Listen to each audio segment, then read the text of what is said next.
കഥയെ ആരംഭിക്കുന്നത് ലൂതർ ട്രൈബിനെ പരിചയപ്പെടുത്തിക്കൊണ്ടാണ്. അന്ന് ലൂതർ ട്രൈബ് അവരുടെ ഏറെ വിശുദ്ധമാക്കപ്പെട്ട ഒരിടത്ത് തടിച്ചു കൂടിയിരിക്കുകയായിരുന്നു. അവരാരൊക്കെയോ കാത്തു നിൽക്കുകയാണ്. അവരുടെ ലീഡറായ ടെയിൻ എന്ന് പറഞ്ഞ വ്യക്തി ഒരുപാട് അറിവുള്ള, സമാധാനം ഏറെ ആഗ്രഹിക്കുന്ന ഒരു വ്യക്തിയായിരുന്നു. യുദ്ധങ്ങളൊന്നും വേണ്ടെന്ന് വെക്കാനായിരുന്നു എപ്പോഴും അദ്ദേഹം ആഗ്രഹിച്ചിരുന്നത്. അധികം വൈകാതെ ബ്ലാക്ക്വുഡ് ട്രൈബിന്റെ ഭാഗമായ ആളുകൾ അങ്ങോട്ടേക്ക് എത്തിച്ചേരാൻ തുടങ്ങി. ഒരു കാലത്ത് ലൂതർ ട്രൈബിന്റെ എതിരാളികളായിരുന്നു അവർ. വർഷങ്ങൾക്ക് മുമ്പ് രണ്ടു കൂട്ടരും തമ്മിൽ വലിയ തോതിൽ യുദ്ധങ്ങൾ നടന്നിട്ടുണ്ട്. ഇപ്പോൾ അത്ര സക്സസ്ഫുൾ അല്ലെങ്കിൽ കൂടിയും അവർക്കിടയിൽ ഒരു സമാധാന ഉടമ്പടി നിലകൊണ്ടിരുന്നു. അന്നത്തെ ആ മീറ്റിംഗ് തന്നെ അറേഞ്ച് ചെയ്യപ്പെട്ടിരുന്നത് ഇരുകൂട്ടർക്കും ഇടയിലുള്ള വിശ്വാസം ഊട്ടി ഉറപ്പിക്കുവാൻ വേണ്ടിയിട്ടായിരുന്നു. വൈകാതെ ബ്ലാക്ക്വുഡ് ട്രൈബ് അംഗങ്ങൾ പറഞ്ഞയിടത്തേക്ക് എത്തി. പക്ഷേ ട്രൈബിന്റെ ലീഡർ വന്നിട്ടില്ല. വന്നിരിക്കുന്നത് ലീഡറിന്റെ മകനായ വൈറീപ്പയാണ്. വൈറീപ്പ അച്ഛന്റെ സ്ഥാനത്ത് നിന്ന് തന്റെ ഗോത്രത്തിനു വേണ്ടി സംസാരിക്കും എന്നാണ് പറയുന്നത്. ലൂതർലാൻഡിനുള്ളിലുള്ള അവരുടെ മുൻഗാമികളുടെ കുഴിമാടങ്ങൾ കാണാനും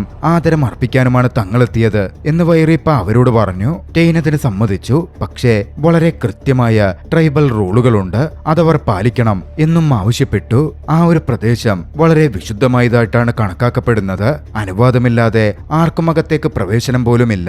ടെയിൻ ആ സംഘത്തെ ആരും തൊടാത്ത വളരെ തെക്കായി വളർന്ന കാടിനുള്ളിലൂടെ അകത്തേക്ക് നയിച്ചു. അവിടെയുള്ള മുൻഗാമികളുടെയും വാരിയേഴ്സിനോടുമുള്ള ബഹുമാനമായി, അവരുടെ കുഴിമാടങ്ങളോടുള്ള ബഹുമാനമായി തങ്ങൾ ലൂതർ ട്രൈബുകാർ ആ ഭാഗങ്ങളിൽ വേട്ടയാടാറില്ല, അതുകൊണ്ട് അവരും കൂടുതൽ സൂക്ഷ്മതയോടെ അവിടെ ഇടപെടണം എന്ന കാര്യം ടെയിൻ പ്രത്യേകം പറഞ്ഞു. അവിടെ ഉള്ളിലൂടെ കടന്നുള്ള ഒരു ഗുഹയ്ക്കകത്തായിരുന്നു വാരിയേഴ്സിന്റെ അസ്ഥികളൊക്കെ സൂക്ഷിക്കപ്പെട്ടിരുന്നത്. വളരെയധികം പവിത്രമായി കരുതപ്പെടുന്ന ഒരിടമാണത്. അങ്ങോട്ടേക്ക് വൈറീപ്പയെ മാത്രം ടെയിൻ പറഞ്ഞയച്ചു. ആചാരങ്ങൾ ഫോളോ ചെയ്ത് വൈറീപ്പ അകത്തേക്ക് ചെന്നു. അസ്ഥികൾ സൂക്ഷിച്ചിരിക്കുന്ന ഗുഹയ്ക്ക് മുമ്പിൽ നിശബ്ദനായി അവൻ നിന്നു. പക്ഷേ പിന്നാലെ പെട്ടെന്നായിരുന്നു വൈറീപ്പ പ്രവർത്തിച്ചത്. വിശുദ്ധമാക്കി കണക്കാക്കപ്പെട്ടിരുന്ന ആ അസ്ഥികൾക്ക് സമീപം വൈറീപ്പ മൂത്രമൊഴിച്ചു. അത് വൈറീപ്പ അറിവില്ലാതെ ചെയ്തതൊന്നുമല്ല. കൃത്യമായ പ്ലാൻ വൈറീപ്പയ്ക്കുണ്ടായിരുന്നു. തങ്ങളുടെ മുൻഗാമികളുടെ അസ്ഥികൾ ലൂതർ ട്രൈബ് അപമാനിച്ചു എന്ന് വരുത്തി തീർത്ത് ഒരു യുദ്ധത്തിന് തുടക്കം കുറിക്കലായിരുന്നു വൈറീപ്പയുടെ ലക്ഷ്യം. പക്ഷേ ലൂതർ ട്രൈബിൽപ്പെട്ട ഒരാൾ തന്നെ ഫോളോ ചെയ്യുന്നുണ്ട് എന്ന് വൈറീപ്പ അറിഞ്ഞിരുന്നേയില്ല. ടെയിനിന്റെ മകനായ 15 വയസ്സുകാരൻ ഹോങ്കി വൈറീപ്പ കാണാതെ വൈറീപ്പയെ പിന്തുടർന്നിരുന്നു. വൈറീപ്പ ചെയ്ത പ്രവൃത്തികൾ ഹോങ്കി നോക്കിക്കാണുകയും ചെയ്തു. ഹോങ്കി ഒരു കല്ല് വലിച്ചെറിഞ്ഞ് ശബ്ദമുണ്ടാക്കി വൈറീപ്പയുടെ ശ്രദ്ധ പിടിച്ചു പറ്റി. പിന്നാലെ ടെയിനിന്റെ അടുത്ത് കാര്യങ്ങൾ പറയാൻ അവിടെ നിന്ന് പോരാൻ തുടങ്ങി. പക്ഷേ അവിടെ നിന്ന് ഹോങ്കി ടെയിനിന്റെ മുമ്പിലേക്ക് എത്തുന്നതിന് മുമ്പേ വൈറീപ്പ പാഞ്ഞു ചെന്ന് ഹോങ്കിയെ പിടികൂടിയിരുന്നു. ഹോങ്കിയെ വൈറീപ്പ ആക്രമിക്കാൻ തുടങ്ങി. കാര്യങ്ങൾ വൈറീപ്പ തലകീഴായി മറിക്കുകയായിരുന്നു ചെയ്തത്. ഹോങ്കിയാണ് വിശുദ്ധമാക്കപ്പെട്ട ആയിടത്ത് മൂത്രമൊഴിച്ച് തങ്ങളുടെ മുൻഗാമികളെ അപമാനിച്ചത് എന്ന മട്ടിൽ അവൻ ആരോപിച്ചു. ഹോങ്കിക്കുമേൽ കുറ്റങ്ങൾ ആരോപിച്ച് ലൂതർ ട്രൈബ് തന്നെ തങ്ങളുടെ കൂട്ടത്തെ അപമാനിക്കാൻ ശ്രമിക്കുകയായിരുന്നു എന്ന് വൈറീപ്പ വരുത്തി തീർക്കാൻ തുടങ്ങി. താൻ അങ്ങനെ ചെയ്തിട്ടില്ലെന്നും വൈറീപ്പയാണത് പ്രവർത്തിച്ചത്, താനത് കണ്ണുകൊണ്ട് കണ്ടതാണ് എന്നൊക്കെ ഹോങ്കി പറഞ്ഞെങ്കിലും ഹോങ്കി പറയുന്നത് വിശ്വസിക്കാൻ ആരും കൂട്ടാക്കുന്നുണ്ടായിരുന്നില്ല.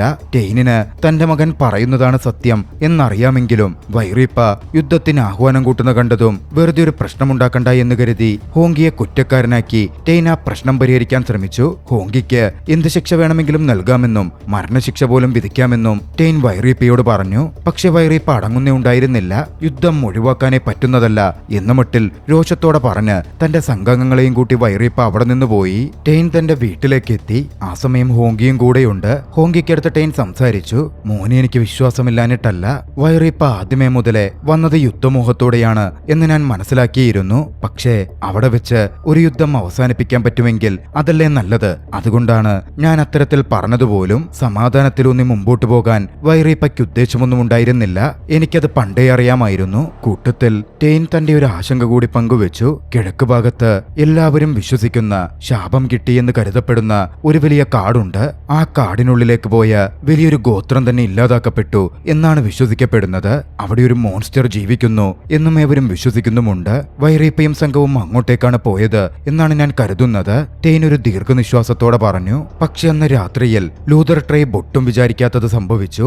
രാത്രിയിൽ ലൂതർ ട്രൈബ് അംഗങ്ങൾ ഉറങ്ങുന്ന സമയത്ത് വൈറീപ്പയും ആളുകളും സംഘടിച്ചെത്തി അവിടെ ആക്രമിച്ചു. ഹോങ്കി ആക്രമിക്കപ്പെട്ട് മലഞ്ചെരുവിലൂടെ താഴേക്ക് പതിച്ചു. അവിടുത്തെ ആണുങ്ങൾ മുഴുവൻ ആക്രമിച്ച് വൈറീപ്പയും സംഘവും കൊലപ്പെടുത്തി.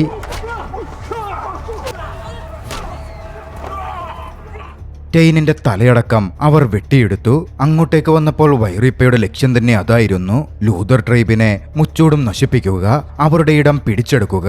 ഹോങ്കി വീണുപോയ മലഞ്ചെരുവിന്റെ ഭാഗം വൈറീപ്പയുടെ ഒരാൾ പരിശോധിച്ചെങ്കിലും ഹോങ്കിയുടെ ശരീരമൊന്നും കണ്ടെത്താൻ പറ്റിയില്ല.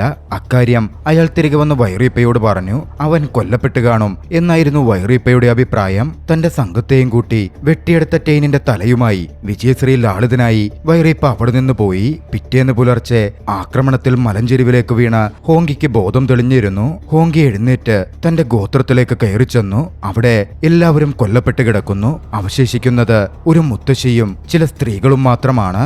അവർ ഹോങ്കിയെ കുറ്റപ്പെടുത്തി. ഹോങ്കിയുടെ പ്രവൃത്തിയാണ് തങ്ങളുടെ ഗോത്രത്തെ ഇല്ലാതാക്കിയതെന്ന് ആരോപിച്ചു. ടെയിനിന്റെ തലയടക്കം വെട്ടിയെടുത്താണ് വൈറീപ്പ പോയത് എന്നത് ഹോങ്കിയെ വല്ലാതെ വേദനിപ്പിക്കുന്നതായിരുന്നു.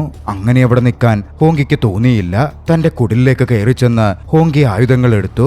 വൈറീപ്പയ്ക്കെതിരെ പ്രതികാരം ചെയ്യാൻ അവിടെ നിന്ന് പുറപ്പെടാനൊരുങ്ങി. പോകുന്നതിനു മുമ്പ് തന്റെ സഹോദരിയെ വിളിച്ച് ഹോങ്കി പറഞ്ഞു, ഒരുപക്ഷെ ഈ പോകുന്ന ഞാൻ തിരികെ വന്നില്ലെങ്കിൽ ഞാൻ എന്തായിരുന്നു, എന്തിനാണ് പോയത് എന്ന് നീ എല്ലാവരോടും പറയണം. ഇതേ സമയം മറുവശത്ത് വൈറീപ്പയാകട്ടെ തിരികെ യാത്രയിലായിരുന്നു. ആ പോകുന്ന പോക്കിൽ ശപിക്കപ്പെട്ടു എന്നേവരും പറയപ്പെടുന്ന ആ കാടിന്റെ ഭാഗത്തേക്ക് വൈറീപ്പ എത്തി. ആ കാടിനുള്ളിലൂടെ എളുപ്പത്തിൽ നമുക്ക് യാത്ര തിരിക്കാം എന്നായിരുന്നു വൈറീപ്പ എല്ലാവരോടും പറഞ്ഞത്. ആ സമയം കൂട്ടത്തിലുള്ള ഒരു പോരാളി പറഞ്ഞു, ഈ കാടിനുള്ളിൽ മോൺസ്റ്റർ വാരിയർ എന്ന് വിളിക്കപ്പെടുന്ന ഒരു ജീവിയുണ്ട്. ഒരിക്കൽ തന്റെ കുലത്തെ മുച്ചൂടും നശിപ്പിച്ചവൻ. ഈ കാടിനുള്ളിലേക്ക് പോയവരാരും ജീവനോടെ പിന്നീട് പുറം ലോകം കണ്ടിട്ടില്ല. വൈറീപ്പ ആ കഥ കേട്ട് ചിരിക്കുക മാത്രം ചെയ്തു. തന്റെ സംഘാംഗങ്ങളെയും കൂട്ടി കാടിനുള്ളിലേക്ക് യാത്ര തിരിക്കാൻ ആരംഭിച്ചു. കുറച്ചു സമയം പിന്നിട്ടതും ഹോങ്കി അങ്ങോട്ടേക്ക് എത്തിച്ചേർന്നിരുന്നു.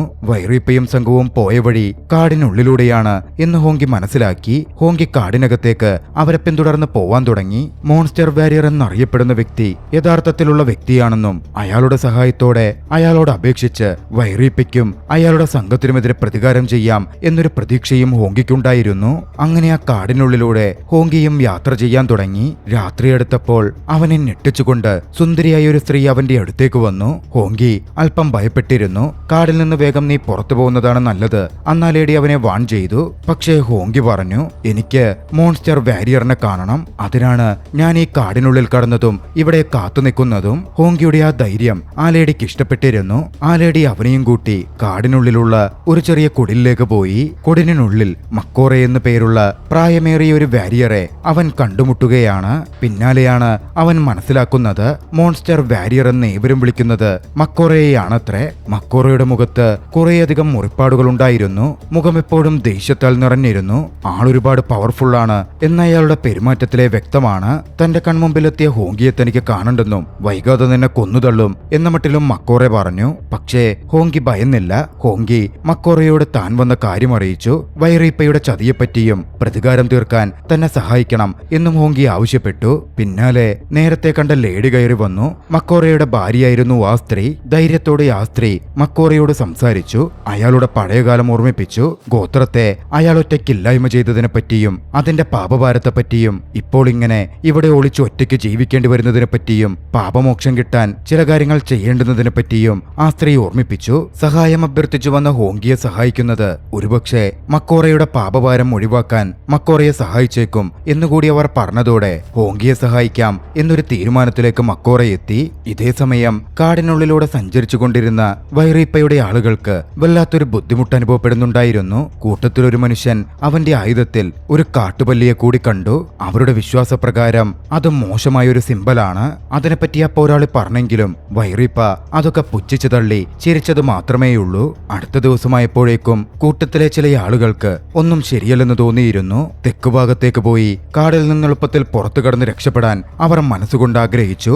അതിനുവേണ്ടി അവർ പുറപ്പെടാനും ഒരുങ്ങി. അതിനു മുമ്പ് വൈറീപ്പയും അവരും തമ്മിൽ അതിന്റെ പേരിൽ ചെറിയൊരു വാക്കുതർക്കവും നടന്നിരുന്നു. ഒടുവിൽ വൈറീപ്പ തന്നെ അവരെ സംഘത്തിൽ നിന്ന് ചവിട്ടിപ്പുറത്താക്കി. ഇതേസമയം മറുവശത്ത് ഹോങ്കിയും മക്കോറയും കൂടി വൈറീപ്പയെയും സംഘത്തെയും തിരഞ്ഞ് കാടിനുള്ളിലൂടെ പാഞ്ഞു വന്നുകൊണ്ടിരിക്കുകയായിരുന്നു. മുന്നോട്ട് പോയി അവർ എത്തിച്ചേർന്നതാകട്ടെ വൈറീപ്പയുടെ സംഘം വിട്ട് തെക്കോട്ട് യാത്ര തിരിച്ച ആ രണ്ട് പോരാളികളുടെ മുമ്പിലേക്കായിരുന്നു. മക്കോറെ കൂട്ടത്തിലൊരു വ്യക്തിയെ മുമ്പിലെത്തിയതും ഒട്ടും ആയാസമില്ലാതെ കൊന്നുതള്ളി. ഇതേസമയം ഓടി രക്ഷപ്പെടാൻ ശ്രമിച്ച കൂട്ടത്തിലെ മറ്റൊരു പോരാളിയെ ഹോങ്കി ഓടിച്ചിടുകയായിരുന്നു.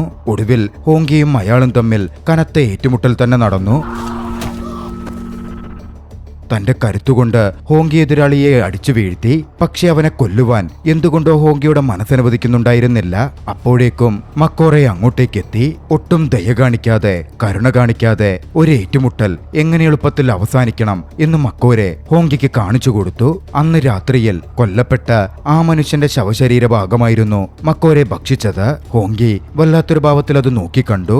മക്കോരെ അപ്പോൾ ഹോങ്കിയോട് പറഞ്ഞു, നീ കാര്യങ്ങൾ പഠിച്ചു വരുന്നേയുള്ളൂ, ഇതെല്ലാം അതിജീവനത്തിന്റെ ഭാഗങ്ങൾ മാത്രമാണ്.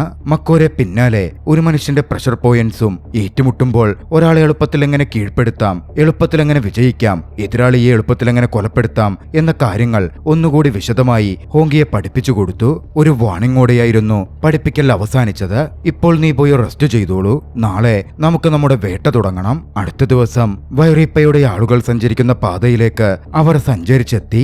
മക്കോരെ ഹോങ്കിയോട് നീ തൽക്കാലം മറന്നു നിന്നോ, താനൊറ്റയ്ക്ക് അവർക്കിടയിലേക്ക് കടന്നു ചെല്ലാൻ പോകുന്നു എന്നറിയിച്ചു. പക്ഷേ വൈറീപ്പയുടെ ആളുകൾ ഹോങ്കിയെ കണ്ടിരുന്നു. ഹോങ്കിയെ പിടികൂടാൻ വൈറീപ്പ തന്റെ കൂട്ടത്തിൽ ഒരു പോരാളിയെ അയച്ചു. അയാൾ വരുന്ന കണ്ടിട്ടും ഹോങ്കി ഓടിയില്ല. ആ പോരാളിയുമായി ഹോങ്കി പോരടിക്കാൻ ആരംഭിച്ചു. മക്കോരെ പറഞ്ഞുകൊടുത്ത പാഠങ്ങൾ ഹോങ്കിയുടെ മനസ്സിൽ ആഴത്തിൽ പതിച്ചിരുന്നു. അത് വെച്ചിട്ടായിരുന്നു ഹോങ്കിയുടെ ഏറ്റുമുട്ടൽ. ഹോങ്കി എളുപ്പത്തിൽ ആ പോരാളിയെ വകവരുത്തി. ഇതേ സമയം മക്കോരെയാകട്ടെ വൈറീപ്പയുടെ ആളുകളുമായി ഏറ്റുമുട്ടുകയായിരുന്നു. എതിരാളികളുടെ എണ്ണം വെച്ച് നോക്കിയാൽ മക്കോരെ ഒറ്റയ്ക്കാണ്. അയാൾക്ക് പരിക്കുകളേറ്റിട്ടുണ്ട്. പക്ഷേ തോറ്റു പിന്മാറാൻ മക്കോരെ ഒരുക്കമേയായിരുന്നില്ല. ശക്തമായ പോരാട്ടം തന്നെ നടന്നു. മക്കോരയുടെ എതിരാളി മക്കോരയെ വകവരുത്തും എന്ന ഘട്ടം പോലും എത്തിയിരുന്നു. ആ സമയത്താണ് ഹോങ്കി അങ്ങോട്ടേക്ക് ചാടി വീഴുന്നത്. പിന്നെ അവിടെ നടന്നത് ഹോങ്കിയും മക്കോരയും ഒന്നിച്ച് എതിരാളികൾക്കെതിരെ ഫൈറ്റ് ചെയ്യുന്നതായിരുന്നു.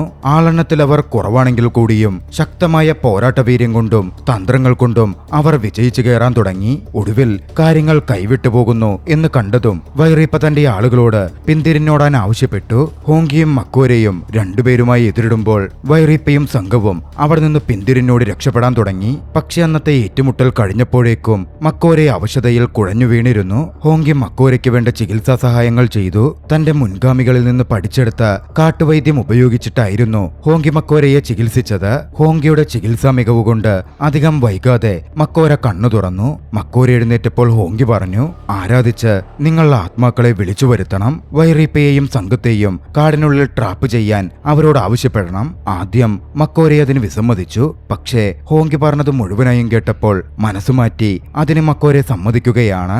മക്കോരെ പതിയെ സുഖപ്പെട്ടു വരാൻ തുടങ്ങി. സുഖപ്പെടുന്ന സമയത്ത് മക്കോരെ തന്റെ കഥ ഹോങ്കിയോട് പറഞ്ഞു. ഒരുപാട് വർഷങ്ങൾക്ക് മുമ്പാണ് മക്കോരയുടെ ഗോത്രം മക്കോരയുടെ അടുത്തുള്ള ഗ്രാമം ആക്രമിക്കാൻ ഉത്തരവിട്ടു. പക്ഷേ മക്കോര അതിൽ ദയനീയമായി പരാജയപ്പെടുകയായിരുന്നു ചെയ്തത്. അത് വളരെ നാണക്കേടാണ് എന്ന് മക്കോരയ്ക്കും മക്കോരയുടെ ഭാര്യയ്ക്കും മേൽ മുദ്രകുത്തി അവരെ ഗോത്രം വധശിക്ഷയ്ക്ക് വിധിച്ചു. ശ്രമിച്ചിട്ടും പരാജയപ്പെടൽ സ്വാഭാവികമാണല്ലോ. ഗോത്രത്തിൽ നിന്നുള്ള അത്തരത്തിലുള്ളൊരു എതിരിടൽ മക്കോരയ്ക്ക് സഹിക്കാൻ പറ്റുന്നതായിരുന്നില്ല. മക്കോരെ അന്ന് ഗോത്രത്തെ ആക്രമിച്ചു. ഗോത്രത്തെ മുഴുവൻ കൊന്നുതള്ളി. നിലവിൽ മക്കോരെ ജീവിച്ചുകൊണ്ടിരുന്ന ആ ഒരു കുടിലുണ്ടല്ലോ, അത് മക്കോരയുടെ ഗോത്രത്തിന്റെ ചീഫിന്റേതായിരുന്നു. അടുത്ത ദിവസം പുലർച്ചെയോടെ വൈറീപ്പയുടെ ആളുകൾ കാടവസാനിക്കുന്ന ഭാഗത്തേക്ക് എത്തിത്തുടങ്ങിയിരുന്നു. മുമ്പ് നടന്ന ഏറ്റുമുട്ടലിൽ വൈറീപ്പയും വല്ലാതെ അവശതയിലായി കഴിഞ്ഞിരുന്നു. ഇതേ സമയം സുഖപ്പെട്ട മക്വാരെയും കൂട്ടിക്കൊണ്ട് ഹോങ്കി മുന്നോട്ട് സഞ്ചരിച്ചുകൊണ്ടിരിക്കുകയാണ്. മുമ്പോട്ടുള്ള യാത്രയിൽ 3 അപരിചിതരെ കാടിനുള്ളിൽ വെച്ചവർ കണ്ടുമുട്ടി. മറ്റൊരു ഗോത്രത്തിൽ നിന്നുള്ളവരാണ് അവർ. ആ കൂട്ടത്തിലെ ഒരു സ്ത്രീ അവരോട് ചോദിച്ചു, നിങ്ങളെന്താണ് ഈ കാട്ടിൽ ഇവിടെ വന്നിരിക്കുന്നത്? ഹോങ്കി കാര്യങ്ങൾ വിശദീകരിച്ചു പറഞ്ഞു. തങ്ങൾ വൈറീപ്പ എന്ന പേരുള്ള ഒരു വ്യക്തിയെ കാണാനുള്ള, ആക്രമിക്കാനുള്ള പുറപ്പാടിലാണ് എന്നായിരുന്നു അവന്റെ മറുപടി. ആ ലേഡി അന്ന് രാത്രിയിൽ തങ്ങളുടെ ഗ്രൂപ്പിന്റെ ഒപ്പം ക്യാമ്പ് ചെയ്ത് തങ്ങാനായി അവരെ ക്ഷണിച്ചു. ഹോങ്കിയും മക്കോരയും അതിന് സമ്മതിച്ചു. അന്നവർ അവിടെ ക്യാമ്പ് ചെയ്യാൻ തുടങ്ങി. രാത്രിയിൽ ഒരിടത്ത് കിടന്നുറങ്ങുകയായിരുന്ന ഹോങ്കി പെട്ടെന്ന് ശബ്ദം കേട്ട് ഞെട്ടിയെഴുന്നേൽക്കുകയാണ്. അവർ ക്യാമ്പ് ചെയ്തിരുന്ന ഭാഗത്തുണ്ടായിരുന്ന അരുവിയുടെ ഭാഗത്തു നിന്നും വലിയ തോതിൽ ഏറ്റുമുട്ടലിന്റെ ശബ്ദം കേൾക്കുന്നു. അങ്ങോട്ടേക്ക് എത്തി നോക്കിയ ഹോങ്കി കണ്ടത് മക്കോരെ ക്യാമ്പിൽ അവരുടെ കൂടെ ഉണ്ടായിരുന്ന ആ ലേഡിയുമായി ഫൈറ്റ് ചെയ്യുന്നതായിരുന്നു. ആ ലേഡിയുടെ കൂടെ ഉണ്ടായിരുന്ന 2 പേർ കൊല്ലപ്പെട്ടിരുന്നു. ഏറ്റുമുട്ടൽ അധികം നീണ്ടുപോയില്ല. മക്കോരെ ആ ലേഡിയെ പെട്ടെന്ന് തന്നെ വകവരുത്തി. ഹോങ്കിക്ക് ഒന്നും തന്നെ മനസ്സിലാവുന്നുണ്ടായിരുന്നില്ല. മക്കോരെ ചെയ്തത് ക്രൂരമായ പ്രവൃത്തിയാണ്. ഒരു തെറ്റും ചെയ്യാതെ അഭയം നൽകിയവരെ എന്തിനാണ് കൊന്നത് എന്ന മട്ടിൽ ഹോങ്കി മക്കോരയുടെ മേൽ തട്ടിക്കയറി. പക്ഷേ മക്കോരെ പറഞ്ഞു, നീ കരുതുന്ന പോലല്ല. ആ ലേഡിയും അവളുടെ കൂടെയുള്ളവരും എന്നെ കൊല്ലാനും ഈ കാട് പിടിച്ചെടുക്കാനുമായിരുന്നു ശ്രമിച്ചത്. ഉറങ്ങിക്കിടന്നപ്പോൾ അവരെന്നെ കൊല്ലാൻ വന്നു. ഞാൻ തിരികെ ആക്രമിക്കുക മാത്രമേ ചെയ്തിട്ടുള്ളൂ. ഹോങ്കിക്ക് അതങ്ങനെ പെട്ടെന്ന് അംഗീകരിക്കാൻ പറ്റുന്നുണ്ടായിരുന്നില്ല. ആ ലേഡിയുടെ മക്കോരയുടെ മൃതദേഹം ഉയർത്തി ഹോങ്കി ആദരവോടെ അത് കാടിന്റെ അതിർത്തിയിൽ കൊണ്ടുവച്ചു. ആ ലേഡി അവരോട് കാട്ടിയ കരുണ മുമ്പിൽ വെച്ചുകൊണ്ടായിരുന്നു അവൻ ആ പ്രവൃത്തി ചെയ്തത്. മക്കോരയോട് അവൻ അനിഷ്ടം തന്നെ വന്നിരുന്നു. മക്കോരയെ വിട്ടിട്ടായിരുന്നു ഹോങ്കി അവിടെ നിന്ന് സഞ്ചരിച്ചത്. മക്കോരയും ഹോങ്കി വിട്ടു പോവാൻ പോയെങ്കിലും മുൻഗാമികളുടെ ഒരു വിഷൻ അയാൾക്ക് കിട്ടി. ഹോങ്കിയെ സഹായിക്കണം എന്ന് മുൻഗാമികൾ ആവശ്യപ്പെടുന്നു. അതോടെ അയാൾ വീണ്ടും ഹോങ്കിക്കടുത്തേക്ക് യാത്ര തിരിച്ചു. അങ്ങനെ ഹോങ്കിക്കടുത്ത് മക്കോരെ എത്തിച്ചേർന്നു. അനിഷ്ടമുണ്ടെങ്കിലും പൊതുശത്രുവിനെ വകവരുത്താൻ വീണ്ടും അവർ ഒന്നിക്കുകയാണ്. പുലർച്ചെയോടെ അവിടെയുള്ള ഒരു മലമുകളിൽ തീയെരിയുന്നത് അവരുടെ ശ്രദ്ധയിൽപ്പെട്ടു. ഉറക്കത്തിൽ നിന്ന് എഴുന്നേറ്റ് വൈറിപ്പ കണ്ടത് പുലർച്ചെയായിട്ടും കെടുത്താത്ത തീയായിരുന്നു. വൈറിപ്പയ്ക്ക് ദേഷ്യം വന്നു. ശത്രുക്കളതിന്റെ പുക കണ്ട് അങ്ങോട്ടേക്ക് എത്തില്ലേ എന്ന് പറഞ്ഞ് തീയുടെ അടുത്തുണ്ടായിരുന്ന പോരാളിയെ വൈറിപ്പ കനത്ത രീതിയിൽ വിമർശിച്ചു. അവനുമേൽ ആക്രമണം നടത്താൻ തുടങ്ങി. പക്ഷേ വൈറീപ്പയുടെ സംഘാംഗങ്ങൾ വന്ന് ദേഷ്യത്തിലായിരുന്ന വൈറീപ്പയെ പിടിച്ചുമാറ്റി. അവരെപ്പോൾ ഉണ്ടായിരുന്നത് മലമുകളിലുള്ള ഒരു കോട്ടയ്ക്കകത്തായിരുന്നു. അധികം വൈകാതെ മൈറീപ്പയും സംഘവും അവശതയിലാണെങ്കിലും അവിടെ നിന്ന് തിരികെ മടങ്ങാൻ തീരുമാനിച്ചു. അവർ പുറത്തേക്കിറങ്ങി യാത്ര തുടങ്ങിയതും മക്കോരയും ഹോങ്കിയും ചാടി വീണ് അവരെ ആക്രമിക്കുകയാണ്. അതോടെ ഭയപ്പെട്ട് മൈറീപ്പയും സംഘവും വീണ്ടും കോട്ടയ്ക്കകത്ത് കയറി അതിന്റെ വാതിലടക്കം അടച്ചു നിന്നു. കോട്ടയ്ക്കകത്ത് സുരക്ഷിതനാണെന്ന് കണ്ടതും വൈറീപ്പ ഹോങ്കിയെ അപമാനിച്ച് സംസാരിക്കാൻ തുടങ്ങി. ടെയിനിന്റെ വെട്ടിയെടുത്ത തല പൊക്കി കാണിച്ചുകൊണ്ടായിരുന്നു ഹോങ്കിയെ അപമാനിച്ചും ചൂടുകയറ്റിയും വൈറീപ്പ സംസാരിച്ചത്. ഹോങ്കിയുടെ രക്തവും തിളയ്ക്കുന്നുണ്ടായിരുന്നു. ആക്രമിക്കാൻ ഹോങ്കി മുന്നിട്ടു ചെന്നെങ്കിലും മക്കോരെ അവനെ തടഞ്ഞു നിർത്തി. ഇതൊരു ട്രാപ്പാണെന്നും ഇപ്പോൾ ആക്രമിക്കുന്നത് ബുദ്ധിയല്ല എന്നും മക്കോരെ അവനോട് പറഞ്ഞു. മക്കോരെ ഹോങ്കിയെയും കൂട്ടി അവിടെ നിന്ന് മാറി മരക്കഷ്ണങ്ങൾ ശേഖരിക്കാൻ ആരംഭിച്ചു. ഇതേസമയം കോട്ടയ്ക്കകത്തുള്ള വൈറീപ്പയും സംഘാംഗങ്ങളും തമ്മിലും പ്രശ്നങ്ങൾ ആരംഭിച്ചിരുന്നു. കൂട്ടത്തിലൊരു പോരാളി വൈറീപ്പയെ കുറ്റപ്പെടുത്തി. തങ്ങളുടെ പക്കൽ ഭക്ഷണമില്ല, വെള്ളമില്ല, എന്തു ചെയ്യണമെന്നൊരു പ്ലാനുമില്ല എന്ന മട്ടിൽ അവൻ വൈറീപ്പയെ കുറ്റപ്പെടുത്തിയപ്പോൾ വൈറീപ്പ ആ പോരാളിയെ തന്നെ കൊന്നു. ആ സമയത്താണ് കോട്ടയ്ക്കകത്തുള്ള ഒളിപ്പിച്ചു വെച്ചിരുന്ന കുറച്ച് ആയുധങ്ങൾ കൂട്ടത്തിലൊരു പോരാളി കണ്ടെത്തുന്നത്. അത് കിട്ടിയതും അവർക്കൊരു പ്രതീക്ഷ വന്നു. ആയുധങ്ങളെടുത്ത് ഒരവസാന ഏറ്റുമുട്ടലിന് വൈറീപ്പയും സംഘവും തയ്യാറെടുത്തു. മക്കോരയും ഹോങ്കിയും മരക്കഷ്ണങ്ങൾ കത്തിച്ച് മരം കൊണ്ടുണ്ടാക്കിയ ആ കോട്ടയ്ക്കകത്തേക്ക് ഇട്ടു. അവിടം തീപിടിപ്പിക്കുകയായിരുന്നു അവരുടെ ലക്ഷ്യം. അപ്പോഴേക്കും കുന്തങ്ങളും മറ്റുമായി തയ്യാറായി നിന്നിരുന്ന വൈറീപ്പയും ആളുകളും അതുപയോഗിച്ച് അവർക്കെതിരെ ആക്രമിച്ചു. മക്കോരി അത് മുൻകൂട്ടി കണ്ട് ഹോങ്കിയെ അപകടത്തിൽ നിന്ന് രക്ഷപ്പെടുത്തി. പിന്നാലെ അവർ പിന്തിരിഞ്ഞോടി കാടിന്റെ ഭാഗത്ത് മറഞ്ഞിരിക്കാൻ ആരംഭിച്ചു. മറഞ്ഞിരിക്കുന്ന ആ സമയത്ത് കാടിനകത്തേക്ക് മറുഭാഗത്തേക്ക് വൈറീപ്പയും ആളുകളും രക്ഷപ്പെട്ടോടുന്നത് ഹോങ്കി നോക്കിക്കണ്ടു. അതോടെ അവർക്ക് പിന്നാലെ ഓടിയെത്താൻ ഹോങ്കിയും മക്കോരയും ശ്രമിച്ചു. കോട്ടയുടെ ഭാഗത്തേക്ക് അവർ എത്തിച്ചേർന്നു. കോട്ടയുടെ ഗേറ്റിന് പിന്നിലായി തന്റെ അച്ഛന്റെ തല ഒരു കോലിൽ കുത്തിവെച്ചിരിക്കുന്നത് ഹോങ്കി നോക്കിക്കണ്ടു. അതോടെ ഒരു നിമിഷം അവനവിടെ നിന്നു. അതെടുക്കുവാൻ വേണ്ടി അവൻ അകത്തേക്ക് കടന്നു. പക്ഷേ അതൊരു ട്രാപ്പാണെന്ന് അവൻ അറിഞ്ഞിരുന്നതേയില്ല. അവൻ അകത്ത് കടന്നതും മൈറീപ്പയുടെ ആളുകൾ ഗേറ്റ് അടച്ചു. ശക്തരായ 2 പോരാളികൾ ഹോങ്കിയെ ആക്രമിക്കാൻ ആ കോട്ടയ്ക്കകത്തുണ്ടായിരുന്നു. ഇതേസമയം മക്കോരയ്ക്കെതിരെ ബാക്കിയുള്ളവർ ആക്രമണം നടത്തുകയായിരുന്നു. മക്കോരയുടെ വയറ്റിലേക്ക് ഒരാൾ കുന്തം കുത്തി ഇറക്കി. പക്ഷേ പരിക്കേറ്റിട്ടും മക്കോരെ വീണില്ല. ശക്തമായ രീതിയിൽ എതിരാളികൾക്കെതിരെ അയാൾ ഫൈറ്റ് ചെയ്തു.